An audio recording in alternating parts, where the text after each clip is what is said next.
Bonjour à tous, bonjour à toutes et bienvenue pour l'analyse de cette partie de Maxime Vacher-Lagrave contre Hans Niemann, notre superstar française contre le jeune américain qui défraie la chronique. Avant cette partie, Maxime, et c'est rien de le dire, ne faisait pas le meilleur tournoi de sa vie, mais il allait blanc contre un adversaire, a priori, beaucoup moins fort. Donc, une occasion en or de se refaire. Mais, comme vous le savez, Hans Niemann fait lui un excellent tournoi, à tel point que le champion du monde qui l'a battu durant le tournoi l'a suspecté de triche et même accusé indirectement de triche et a arrêté le tournoi. Cela dit, je pense que Maxime abordait cette partie avec un état d'esprit très léger, tout simplement parce que de toute manière, si votre adversaire triche, c'est lui qui choisit le résultat. S'il veut gagner, il gagne. S'il veut faire nul, il fait nul. Puis s'il veut perdre pour X raisons, eh bien vous gagnez. Et encore plus, Maxime a déclaré au moins 2 reprises en interview que selon les informations que lui, il avait à sa disposition, c'est-à-dire toutes les parties de Hans qu'il a vues ou alors qu'il a joué contre lui en partie amicale, il ne pouvait pas du tout le suspecter de tricher. Même si, évidemment, il a porté un certain crédit aux accusations du champion du monde, eu égard à sa personnalité et à son intelligence. Bref, place aux échecs. Maxime joue cavalier F3, un des 4 grands coups joués à haut niveau, qui sont évidemment E4, D4, C4 et donc cavalier F3. Maxime est bien plus habitué à jouer E4, mais il peut jouer les 3 autres de temps en temps. Donc cavalier F3, pas prévu par Hans qui a réfléchi pour choisir D5. Et là, ce qui est rigolo, c'est qu'on va avoir une Grunfeld, l'ouverture fétiche de Maxime Vacher-Lagrave, mais couleur inversée, avec donc un temps de plus pour Maxime. On peut se dire, jouer une Grunfeld contre Maxime, enfin, laisser Maxime jouer sa Grunfeld en lui donnant un temps de plus, c'est pas optimal, mais vous allez voir que c'est plutôt une bonne Grunfeld pour les noirs. Parce que dans cette position, quand les blancs jouent D4, qui caractérise le coup de la Grunfeld, enfin, couleur inversée, donc D5, après prise, cavalier prend, les noirs n'ont pas le cavalier en C6, et du coup le cavalier D4, si un jour il se fait chasser par E5, ne pourra pas prendre et devra reculer en B3. Pour bien comprendre, on va voir couleur inversée ce qui se passe dans la défense Grunfeld. D4 cavalier F6, C4 G6, sur cavalier C3 on fait D5, ça c'est la vraie Grunfeld. Après prise en D5, cavalier prend D5 sur E4, les noirs prennent. C'est une conception hyper moderne du jeu d'échecs et de l'ouverture. Les blancs ont un excellent centre de pions. Les 2 pions centraux protégés en plus par le pion C3, ça a l'air excellent. Mais les noirs vont taper sur ce centre, ils vont jouer fou G7, C5, cavalier C6. Si le cavalier blanc vient en F3, le fou le clouera par fou G4. Et donc on voit toutes les pièces noires, avec y compris la dame D8, qui tapent sur le pion D4. Et donc le centre blanc est sous pression. Donc ça c'est toute la conception de l'ouverture Grunfeld, l'ouverture préférée de Maxime sur D4. Mais après cavalier F3, ici c'est pas vraiment possible de jouer de D5 parce que les blancs prendraient et joueraient E4. Le cavalier ne peut pas prendre en C3. Il est obligé de retourner en B6. Et là, c'est juste une position où les blancs ont un très fort centre et c'est beaucoup plus difficile de taper dessus.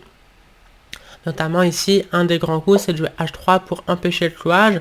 Et ensuite, on va jouer fou E3. On pourra jouer cavalier C3 maintenant que le cavalier est en B6 et ne peut plus prendre. Et voilà, le centre des blancs est très bien protégé, les 2 pions côte à côte, c'est juste 2 pions qui contrôlent toutes les cases sur la 5e rangée, qui sont excellents. Donc après cavalier F3, Maxime et les autres joueurs de Grunfeld jouent en général fou G7. Si les blancs mettent le cavalier en C3, on peut faire D5, vu qu'on pourra prendre en C3. Et sur G3, on fait roc. Sur fou G2, on peut essayer D5, mais ici il y aura prise, cavalier prend, et quand le coup E4 viendra, le cavalier sera obligé de repartir sur une case suboptimale, et les blancs auront le centre, comme bien même dans cette position précise, il est un peu sous pression. Donc voilà ce qui se passe, couleur inversée. C'est vrai quand c'est les blancs qui font la défense de Grunfeld, mais ici on peut se permettre de jouer D4, parce qu'après prise, cavalier prend. Vu que les blancs ont déjà roqué et surtout que le fou est encore en F8, ici jouer E5, c'est trop optimiste. Le cavalier est certes obligé d'aller en B3, donc ça ressemble à ce qu'on a vu tout à l'heure, mais il y a un temps de moins pour les noirs et ce temps est très important. Parce qu'après fou G7, les noirs menacent de consolider leur centre, fou E6, cavalier C6, un petit coup de H6 pour éviter le clouage, et s'ils peuvent faire roc enfin. Si les blancs se développent normalement avec des coups comme cavalier C3 un peu trop mou, les noirs seront positionnellement gagnants grâce à leur centre de pion. Mais ici, parce que les noirs n'ont pas encore roqué, on peut jouer C4. En cas de prise, on prend D8, ça déroque les noirs, on va facilement regagner le pion, par exemple cavalier A5, attaque B7, attaque C4, et on va poursuivre l'attaque par tour D1, donc ça serait gagnant pour les blancs.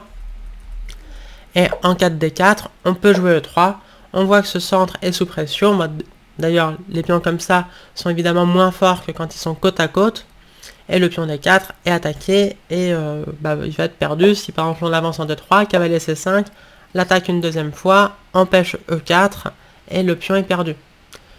Ok, donc E5 n'est pas possible tout de suite, donc Hans a joué fou G7, Maxime a joué C4 pour évidemment taper sur ce centre, avant que les noirs puissent jouer E5, là aussi E5 serait trop tôt, après cavalier B3, le pion D5 est attaqué, il peut toujours pas prendre parce que les noirs n'ont pas eu le temps de roquer, contrairement à ce qui se serait passé couleur inversée.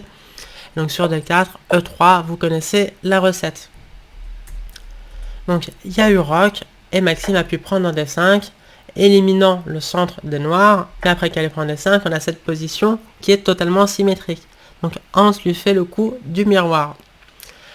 Alors, c'est une position qui a été débattue beaucoup de fois dans la pratique des grands maîtres, y compris de l'élite mondiale, et assez souvent, on voit cette répétition assez cocasse, peut-être. Cavalier B5 attaque deux fois le cavalier en D5. Fou E6, le coup le plus naturel du monde pour protéger le cavalier D5. Le cavalier revient en D4, attaque le fou E6, qui n'a pas de bonne case. Il ne peut pas aller en G4, on va faire H3. Il ne peut pas aller en F5, on va le prendre. On n'a pas envie de donner la paire de fou par fou prend D4, même si ça serait peut-être envisageable si vraiment on veut jouer pour le gain avec les noirs. On ne peut pas jouer fou D7, le cavalier D5 sera en prise, donc le seul coup c'est fou C8 et on répète. Bon, évidemment, Maxime voulait gagner. Encore une fois, il a les blancs contre un adversaire a priori encore beaucoup moins fort que lui. Et donc, il n'a pas joué cavalier B5. Un coup plausible, c'est cavalier C3. C'est un peu bizarre de se laisser détruire, abîmer la structure de pion. Donc avec maintenant deux îlots à la place d'un seul précédemment, et donc comme les noirs ont. Mais c'est envisageable parce qu'il y a une certaine activité, notamment sur le pion B7. Les noirs vont avoir du mal à se développer. On peut lui taper dessus avec tour B1. Mais donc en général, les noirs font cavalier C6. Le coup du miroir à nouveau. Et c'est final, malgré le temps de plus, ne donne rien pour les blancs. Par exemple, sur fou prend C6, on peut jouer fou H3. Bon là, fou prend C3, c'est peut-être un petit peu optimiste. Mais on peut jouer fou H3 contre-attaque sur la tour F1, si on prend la tour là, dame prend A8, menace mat, et sur F3, on va reprendre la qualité, on va reprendre le pion, et les noirs auront égalisé. Pas d'avantage dans cette position. Donc cavalier C3 ne mène pas grand chose, donc Maxime a joué le coup le plus précis pour poser des problèmes, cavalier B3. Tape sur le cavalier D5. Cavalier B4 est un excellent coup de Hans qui menace très concrètement. Dame prend D1, tour prend D1, cavalier C2, fourchette. Évidemment, on ne prend pas parce que ça c'est toujours un grand principe général. On n'initie pas les échanges. Enfin, on essaye d'éviter d'initier les échanges quand l'adversaire peut répondre par un coup de développement. De la même manière que les noirs n'ont pas envie de prendre en D1. Bon, là ils ont envie parce que ça gagne qualité, mais si on part la menace, ce qu'a fait Maxime par cavalier C3, ils ne vont pas avoir envie de prendre en D1 parce que c'est les blancs qui gagneraient un tempo net. Et donc la colonne D serait dans leurs mains. Donc cavalier C3 c'est le coup de Maxime. A noter que A3 serait très mauvais. Prise en D1, cavalier C2, le cavalier s'aventure dans le camp des blancs, mais ça force tour A2. Et ici, il y a fou E6 qui met fin à la partie. Attaque le cavalier B3 qui est cloué. Seul coup pour le protéger, c'est cavalier D2. Notez que fou prend B7, ça gagne la tour, mais ça gagne que un pion et une tour, alors que les noirs ont pris un cavalier et une tour, donc pièce de plus pour les noirs. Donc pas fou prend B7, et si on joue cavalier D2 pour protéger le cavalier B3, après un coup comme cavalier C6, on voit que tout ce tas de pièces là est totalement immobile.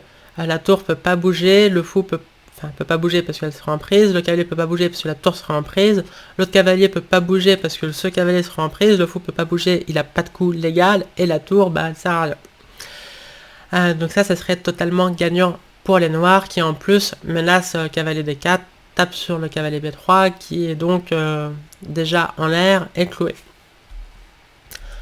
Ok, évidemment pas A3, mais donc cavalier C3 comme je l'ai dit, cavalier C6 c'est symétrique, fou D2 ça peut paraître un peu bizarre de ne pas le mettre en F4, mais c'est vrai que ça empêche tout futur échange de dames, en tout cas rapide. Sur fou F4 les noirs n'auraient pas pris encore, mais après fou F5, là maintenant ils vont menacer de prendre, et en cas de tour prend, on jouera tour D8, et ça fera quand même beaucoup de pièces lourdes échangées, et donc de grandes chances de nul dans cette position où la structure de pion est encore symétrique. Ok, fou D2 donc, fou F5 quand même, menace de pénétrer en C2, fou C2 serait assez désagréable, donc tour C1, non seulement ça part la menace, mais ça met la tour sur la colonne ouverte, c'est évidemment très naturel. Ici, fou prend C3 serait une très mauvaise idée, B prend C3, cavalier prend un 2 à gagner un pion, mais le cavalier ne ressort pas, et donc après tour A1, les blancs gagnent une pièce et la partie. Donc sur tour C1, tour C8, très naturel. A3 maintenant, c'était le coup qu'on voulait jouer tout à l'heure, mais ça marchait pas à cause de cavalier C2. Maintenant que cavalier C2 est paré, on joue A3 pour chasser le cavalier sur une case suboptimale. Fou E3 met la pression sur le pion A7, donc là on ne serait pas contre du tout jouer cette finale, où le cavalier A6 est mal placé, et il y a une vraie pression sur ce pion A7. Défendu pour l'instant par le cavalier C6, mais qui est en prise, et un jour on pourrait envisager du cavalier B5, même si évidemment il faudrait faire attention à fou prend B2. Donc fou E3 très bien. Ici le coup de l'ordinateur c'est B6 pour les noirs. Ça a déjà été joué par une partie où Pavel Trégoubov, le très fort grand maître russe qui vit à Paris depuis au moins 20 ans, avait les blancs. Pavel a gagné, cela dit, après cavalier B5, et ici le seul coup qui a été joué dans la partie de Pavel c'est cavalier B8 avec l'égalité d'après l'ordinateur. Bon, pas non plus très simple déjà de penser à cette manœuvre B6 cavalier B8 avec les noirs. Donc cavalier B8 protège le cavalier C6 tout simplement, qui était attaqué 2 fois, mais c'est pas si simple d'y penser. Et dans la pratique, la seule partie qu'il y a dans la base, les blancs ont gagné. Donc Hans n'a pas joué B6, il a pas joué dame prend D1 non plus, il a fait fou E6, met la pression sur le cavalier B3, dame C2, un bon petit coup qui est la nouveauté théorique. Cavalier D2 c'était le seul coup qui a été joué en pratique. Une partie gagnée par les blancs, une partie gagnée par les noirs après cavalier D2. Mais dame C2, très bon coup. L'idée c'est simple, c'est de jouer tour D1. Cette dame n'est pas forcément très bien placée sur la même colonne que la tour adverse, mais si jamais le fou il bouge, parce que pour l'instant elle défend le cavalier, donc c'est pas mal. Ça connecte les tours parmi tour D1, et puis un jour on peut même envisager de la bouger en B1 pour avoir les deux tours sur les colonnes ouvertes. Après dame C2, Hans a joué fou F5, évidemment pas dame D1 qui répéterait les coups, mais fou E4 propose l'échange des pièces, mais après fou prend E4, dame prend E4, la dame noire n'est pas très bien placée, on menace d'attaquer par tour D1, il y a fou F4 qui peut venir en cas de dame C7 par exemple, ou du cavalier B5 ou du cavalier D5. Mais ici, l'ordinateur donne dame D6, donc en fait fou prend 4, c'est le meilleur coup d'après l'ordinateur, qui poursuit par dame D6. Et là, ce qu'il faut voir, c'est qu'après un coup comme tour D1, on joue dame E5, qui va finir par égaliser. Pareil sur cavalier B5, l'ordinateur s'en fiche, il joue dame E5, prise, fou prend E5, attaque le pion B2. Et sur... donc on peut pas prendre un A7, parce que cavalier prend un 7, fou prend un 7, fou prend B2, et les noirs égalisent. Et si on se dit, je joue tour C2 d'abord, je prends un 7 ensuite, là ce qu'il fallait voir avec les noirs avant de jouer fou prend un 4 et dame D6, c'était tour D8. On s'en fiche toujours du pion A7, parce que cavalier prend un 7, c'est cavalier prend un 7. Et donc cavalier prend un 7 est une gaffe qui perdrait la partie.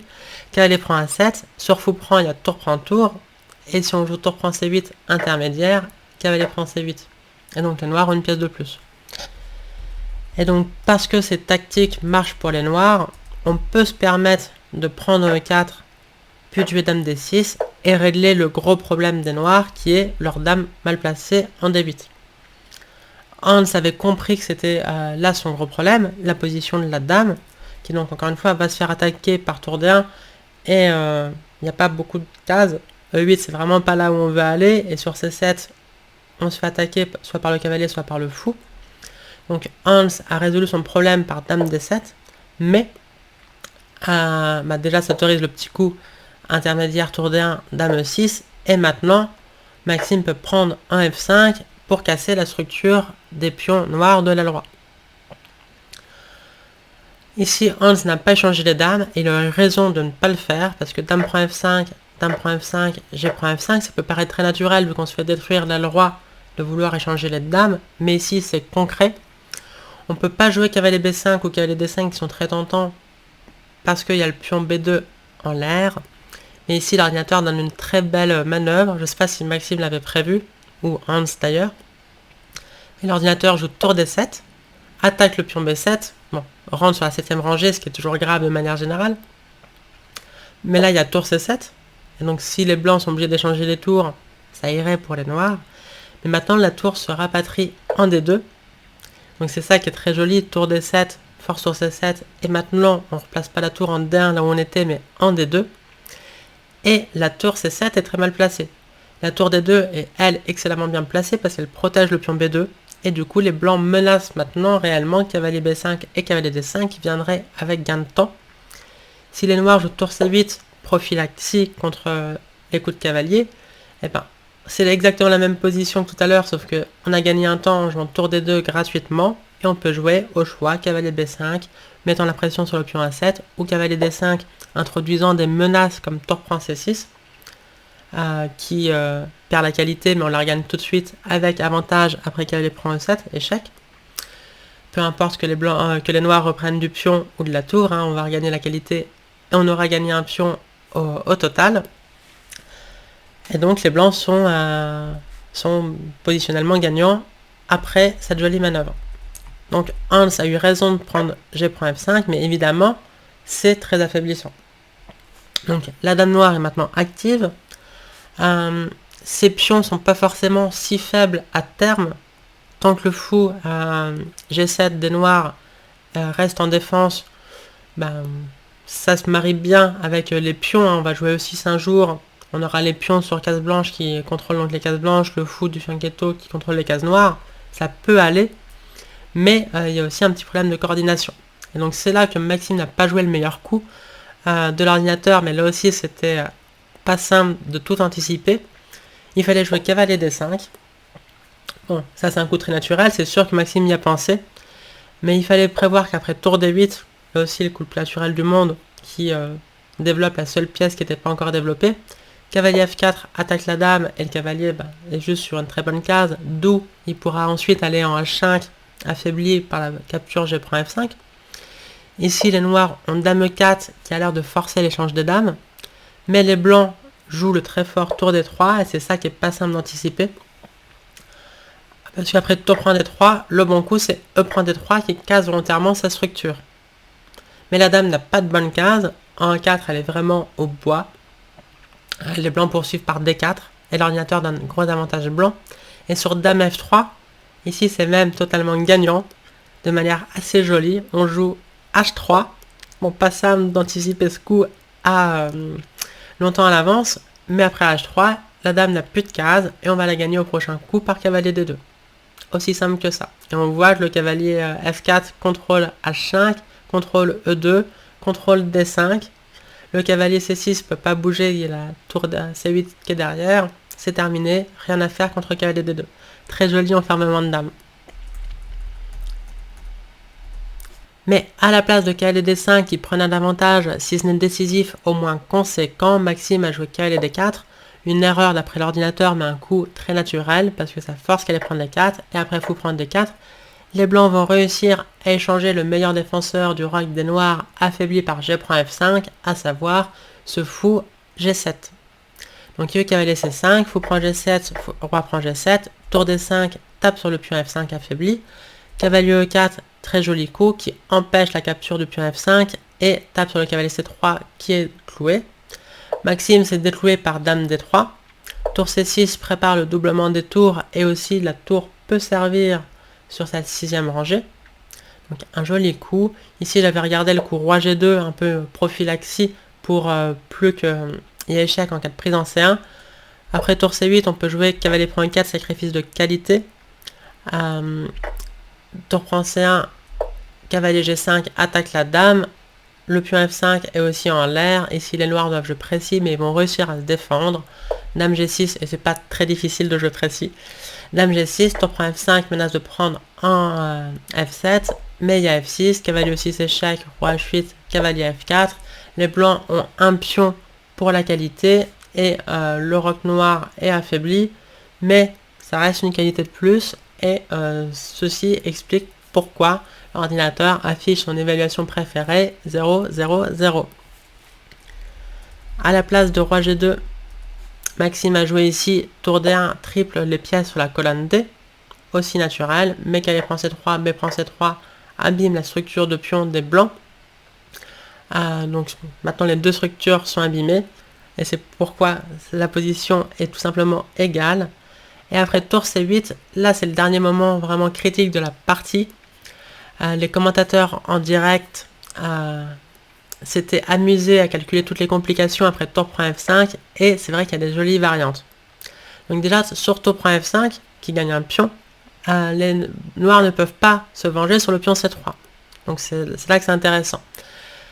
Parce qu'il y a échec, si le roi vient sur la 8e rangée, que ce soit en F8 ou en H8, dans les deux cas, peu importe, on joue dame D8, mat au prochain. Sacrifice de dame et mat. Pareil si le roi était en H8. Donc ça c'est une première très jolie variante. Le roi noir peut donc aller, doit donc aller à l'aventure sur la 6e rangée.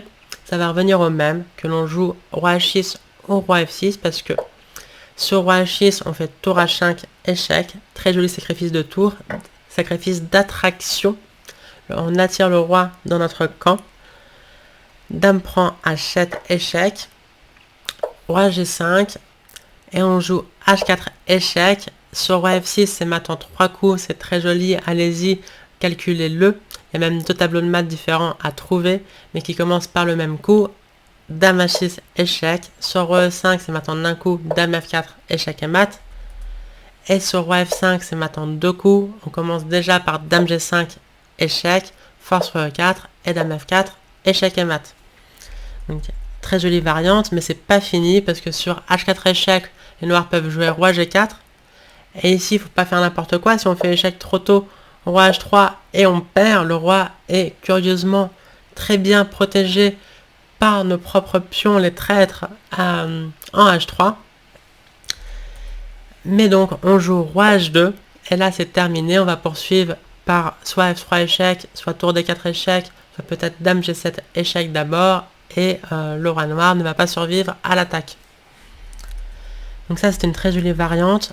Dans cette position, après tour G5, si les noirs jouent roi F6, on prend quand même en H7, et sur roi prend G5, qui est forcé, c'est la même chose, H4, et c'est exactement la même position.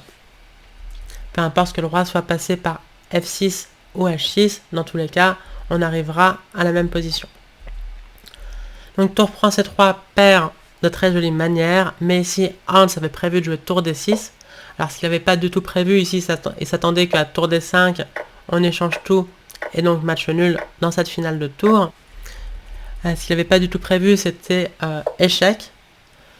Bon, il voulait jouer roi F6 et ici, un coup incroyable, bon, mais qui fait que match nul, donc toute cette variante ne gagnait pas pour les blancs, hein. Maxime n'a rien loupé, mais juste le concept extraordinaire, c'est dame prend H7. Les commentateurs lui ont signalé après coup, et Hans a bugué, tout simplement. Je comprends pas, il y a la tour en prise. Puis après, il a mis, mais attends, mais il n'y a pas seulement la tour G5 en prise, il y a surtout la tour D en prise sur échec. Genre, c'est une blague. Eh ben, oui et non, c'est pas une blague. Cette position est juste nulle sur un jeu parfait. Mais on peut comprendre que Hans, quand bien même il est peut-être un futur 2800, il n'est pas du tout prévu ce concept qui donc laisse une tour en prise sur échec alors qu'on a aussi la deuxième tour en prise. Mais après tour prend D1, roi G2, roi prend G5. Bon, c'est un peu la même position que tout à l'heure sans nos tours. Donc on a perdu 2 tours comparé à tout à l'heure. Ça a son importance. La position n'est plus que match nul. Ici on peut répéter les coups après F4, échec. Pas roi G4 parce que dame H3, échec et mat. Ou d'ailleurs pion H3, c'est aussi mat. Mais roi F6, et sur dame H6 échec, roi F5, et sur dame H5 échec, roi E4. Non pas roi F6, dame G5, échec et mat. Donc les noirs doivent jouer précis entre guillemets parce que c'est quand même très très simple. Roi E4 et une très jolie répétition, dame F3, échec, roi F5 et dame H5, répète les coups. Donc ça aurait mis fin à une partie magnifique. Pas certaine du tout que Maxime, malgré tout son talent tactique et sa créativité légendaire, ait pensé à ce double sacrifice de tour qui de toute manière n'aurait mené qu'à la nulle. Ou alors, si juste il s'est dit que je vais tenter de gagner une finale de tour, après, non pas tour prend F5 donc, mais C4. Bon, je ne sais pas, là je n'ai pas envie de surestimer Maxime pour une fois.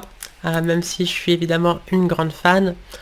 Donc Maxime a joué C4, tour prend C4, tour prend F5, et après dame E4, l'échange des dames est forcé. Cette finale ne donne aucune chance de gain objectivement pour les blancs. Il faut savoir que les 4 contre 3 sont très souvent nuls, mais donc là c'est... donc si on gagnait les 2 pions de l'aile dame contre le pion A3, on obtiendra un 4 contre 3, comme on dit, pardon. Ici, il y aurait peut-être des petites chances de gain, parce que les noirs ont une faiblesse, mais ça doit quand même être nul, mais surtout, on va jamais y arriver. Donc Maxime a tenté tour D7, active la tour, B6, sur tour prend A7, il y aurait simplement tour prend E2. Égalise le matériel, et c'est totalement nul. Maxime a donc joué E3, attaque le pion A7 cette fois-ci, mais il s'enfuit en A5, petit échec, tour B5, menace de prendre le pion maintenant sur échec, donc c'est pour ça que Maxime a fait échec d'abord, mais tour E6 le défend. Tour D4 pour peut-être jouer des échecs ou passer en H4. Hans a joué roi G7 qui est peut-être un peu étrange, mais c'est pas du tout forcé, hein. C'était pas comme si c'était le seul coup, donc je vais pas m'attarder dessus. Il y a eu tour F4, et ici une décision très intéressante, tour F6, et après tour prend F6, E prend F6. Alors, bon, de toute façon, E prend F6 c'est forcé parce que la roi prend F6 et tour prend B6, échec, et là ça serait perdant. Donc c'est très intéressant de se doubler et de s'isoler, enfin, les deux à la fois, maintenant d'obtenir des pions doublés isolés, disons, avec en plus un troisième pion isolé, mais cette structure à l'aile roi est excellente pour les noirs, pour empêcher la création d'un pion passé. Donc, à l'aile dame, les blancs vont gagner le pion B6, c'est ce qu'ils ont joué, et les noirs vont se venger sur le pion A3. On peut. Si on le bouge en 1-4, la tour C4, et le pion est quand même perdu. Donc, il y a eu tour A6 et tour prend A3, et voilà. À l'aile dame, les noirs ont un pion de plus, mais quand bien même ils le perdraient, cette finale 4 contre 3, avec les pions doublés isolés, et cette structure un peu étrange, s'il y avait des pièces mineures, ça serait horrible pour les noirs. On peut imaginer un cavalier blanc en F5, donc en milieu de jeu, en finale avec beaucoup de pièces et des pièces mineures, ça serait A3 d'avoir cette structure. En finale de tour, c'est excellent pour les noirs, parce que les blancs n'ont aucune manière d'obtenir mieux que, in fine, roi tour pion contre roi tour, ce qui serait totalement nul avec le roi bien placé en défense. Quand on a un 4 contre 3 normal, entre guillemets, par exemple si on imagine la même position avec le pion F6 en G6, les blancs ont un espoir, qui est souvent vain, mais ils ont un espoir de pousser le pion E4, d'obtenir à un moment un pion E passé en gardant 2 pions contre 2 en G et en H. Ça serait le rêve des blancs. Pas forcément encore totalement gagnant, mais les blancs peuvent rêver d'obtenir un pion passé en 3 contre 2.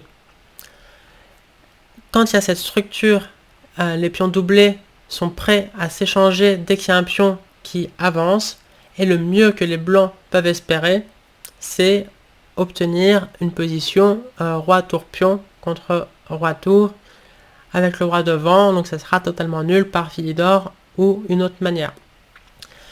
Mais là, en plus, les noirs ont encore le pion A5. Donc on pourrait le donner avec les noirs, ça serait un peu méprisant, mais ça serait quand même bien nul. Mais évidemment, on va le garder. Et donc Maxime a essayé. Donc là, en fait, on peut jouer à 2, encore une fois, parce que bon, c'est un peu bizarre de se pâter la tour, qui maintenant peut plus jouer, sous peine de perdre le pion. Mais, encore une fois, on peut se permettre de le perdre. Bon, il n'y a pas de raison de jouer à 2 si c'est pas forcé. Donc, les joueurs ont tourné. C'est Maxime qui presse, entre guillemets, avec beaucoup de guillemets, mais là, je pense que Hans a fait nul en sifflotant. Enfin, j'espère qu'il n'a pas siffloté devant l'échiquier, hein, mais je ne veux pas l'accuser de n'importe quoi, mais c'est l'expression consacrée quand on peut faire nul, là aussi, de la main gauche, mais je crois qu'il est gaucher, donc ça ne s'applique pas à lui.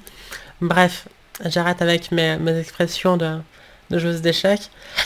Tour 1 a été joué, sur roi F5, maintenant Hans s'est amusé à jouer A2, mais on aurait pu aussi jouer tour A2, parce que sur tour F6, c'est pas vraiment les blancs qui prennent des chances de gain, parce qu'après tour F2, là le coup qu'il faut surtout pas jouer c'est F4, ici les noirs gagnent, je pense que vous pouvez le voir, c'est assez simple, tour F4 échec, roi F4, roi F6 et le pion file à dame. Donc ça c'est plus une tentative de perce qu'une tentative de gain avec les blancs. Alors après sur tour F6, tour F2, on peut jouer juste tour A6, tour F3 et c'est nul, mais bon, pourquoi être rentré là-dedans avec les blancs? Donc roi F5, Hans s'amuse à jouer A2, ce qui n'était donc pas forcé. Il y a eu F4. Donc là aussi, encore une fois, on peut jouer des coups comme tour B1 et c'est totalement nul. A noter que c'est pas mat, hein, malheureusement. Enfin, heureusement pour Maxime, mais malheureusement pour Hans. Ici, E5 et on va rentrer dans un 3 contre 2 qui serait nul. Mais il n'y a aucune raison de donner le pion. Hans a joué roi G8. Alors juste le seul piège avec beaucoup de guillemets, c'est pas un piège de jouer à ce niveau, mais la seule manière de perdre cette position avec les noirs, ça serait de jouer roi F8 sur roi prend F6. On se dit tour F1, mais il y a tour A8, échec et mat. Donc c'est pour ça que Hans est allé en G8. Maintenant sur la même variante, en cas de roi prend F6, on joue tour F1, mais l'as dame sur tour A8, roi H7. On est bien obligé de prendre le pion A2 et tour prend F4 fait échec et regagne un des pions. Donc totalement nul. Dans la partie, il y a eu tour A8 échec ici, roi G7, tour A6, répétition des coups et match nul. Donc voilà, une partie plutôt bien jouée de part et d'autre. Hans s'est un peu trompé à ce moment-là en jouant déjà fou E6 qui n'était pas le plus précis, puis en jouant dame D7 au lieu de prendre E4 et jouer dame D6 le coup de l'ordinateur. Bon, mais ce qu'il a choisi c'est assez humain et intéressant d'autoriser la recapture G prend F5, enfin la capture fou prend F5 forçant G prend F5. Et Maxime a raté sa chance en jouant cavalier D4 à la place de cavalier D5. Donc des petites erreurs de part et d'autre, mais sinon une partie de très haute tenue. Malheureusement pour Maxime, ça n'a pas relancé son tournoi, mais face aux jeunes en grande forme, en tout cas aux excellents résultats, c'est pas non plus désespérant que d'avoir fait match nul. Voilà, j'espère que cette vidéo vous a plu. Si c'est le cas, laissez un petit like. Comme d'hab, si vous voulez me contacter pour des cours, vous pouvez avec les liens dans la description. Et merci à celles et ceux qui soutiennent la chaîne sur Tipeee. Je vous dis à très bientôt. Ciao.